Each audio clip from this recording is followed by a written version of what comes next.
Craftsman and Scott's, Yeti coolers, and the helpful advice you need to tackle any task. For the people and brands you can trust, shop at Harris Ace Hardware.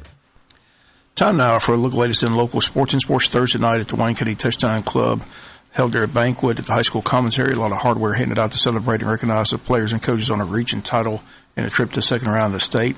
Senior quarterback Garrett Overholt walks away with the team's MVP, voted on by his teammates. Also the recipient of the Touchdown Club's annual Jimmy Sullivan Award. Garrett also earlier recognized by the In the Game magazine as Offensive Player of the Year for the coastal area. Started quarterback his senior season. Every time under center led his team to victory. After the banquet, we caught up with Garrett Overholt to get his thoughts on winning the awards at the banquet. Just so blessed and honored. Never thought it'd come to this. Just want to thank my family and my team and coaches for everything. And it was a great season. As I mentioned, if you're under center, the team went undefeated. You had the season-ending injury. Surgeries went well. Yes, sir. About back to normal. So what's the future for Garrett Overholt? You decide what you want to do? Still planning on it. Hopefully, I've applied to a few schools. Hopefully, hear back from them pretty soon, but we'll see. Well, again, it's been a great year. When you look back on the season, any one game, one play that stands out? They were all equally exciting. Each win just kept getting better and better. That's all I can say. How does it feel to be voted MVP by your teammates? That's got to be a nice honor. Like I said, that's incredible. I never thought, with the season we had, it was just great seeing that, getting that award from, especially since they voted me for it. It means a lot. Well, it was fun watching you play all season long, and again, congrats on the awards, and best of luck in the future. Yes, sir. Thank you. Again, those comments of Garrett Overholt. Many players recognized. We'll start with the Varsity Awards. The Yellow Jacket Award and Best Receiver went to Ashby Cribbs. Special Teams Award went to place kicker Austin Cruz. Defensive Lineman of the Year went to Pat Rogers. Toughness Award went to Michael Heflin. Defensive Back Award went to Thomar Smith. And Best Linebacker went to Lamont Trent. Best Offensive Lineman Sam Fighton. Most Improved Offensive Player Victor Andrews. Victor Andrews also wins the first Fellowship of Christian Athlete Award given out entitled the Heart and Soul Award. Also, for the first time, a Lynn Haas Durability Award in honor of the great NFL star Lynn Haas, who played 14 years as center for the Washington Redskins, never missed a game, never missed a snap, 6-time All-Pro center. This award this year went to Billy Parker. Most Improved Defensive Player of the Year, K.J. Hunter. Best Offensive Back, M.J. Fuller. The Defense Award went to Zach Fuller. Captains recognized on offense, Garrett Overholt and Ashby Cribb. Defensive captain, Zach Fuller and Pat Rogers. Academics recognized. Freshman Award went to Jaden Miller. Sophomore Academic Award went to Cooper McKinley. Junior Academic Award went to Griffin Boykin. And Senior Academic Award went to Billy Parker. The RAG Award for the season went to Shaheen Black. The JV team went undefeated. Their awards are as follows. Yellow Jacket Award went to Ty Anderson. Offensive Lineman of the Year, Gavin Garner. Defensive Lineman of the Year, Amari Bunch. Defensive Most Improved Player, Jalen Barnum. Offensive Most Improved, Hunter Scott. Offensive Skill Award went to Antoine McBride. Most Improved Player to Varon Hines. MVP, the undefeated JV team, went to quarterback Shamar Taylor. Has 17 touchdowns on the season. Started quarterback in the playoff games for the varsity. Just a sophomore, will be back for his junior and senior season.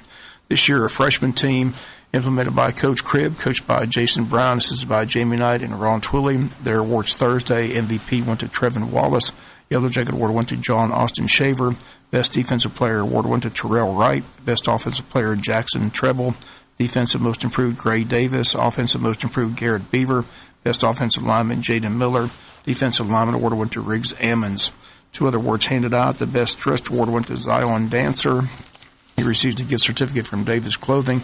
And the annual Dirty Sock Award went to Tim Walling.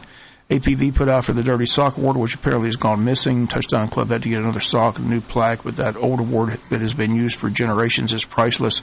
Someone has to know where it is, so if anyone out there knows where the plaque is with all its history on it, please return it as soon as possible.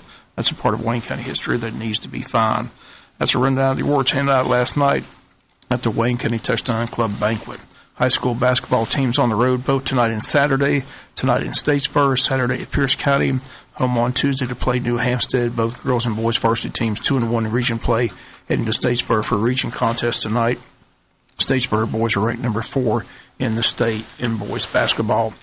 By Sunday night, the participating teams in the Super Bowl 52 will be known. As this Sunday, 4 teams will battle, and 2 will head to Minneapolis to play in the Super Bowl set for Minneapolis, Minnesota. One of those 4 teams is the Jacksonville Jaguars, who are a good example of how fast a franchise can turn things around. Last year, 3-13. This year in the AFC title game. I can still remember sitting in the press box during the third preseason game of the season, and quarterback Blake Bortles was a spectator as backup Chad Henne got the start because Coach Doug Marrone and others were questioning whether or not Bortles could lead an NFL team.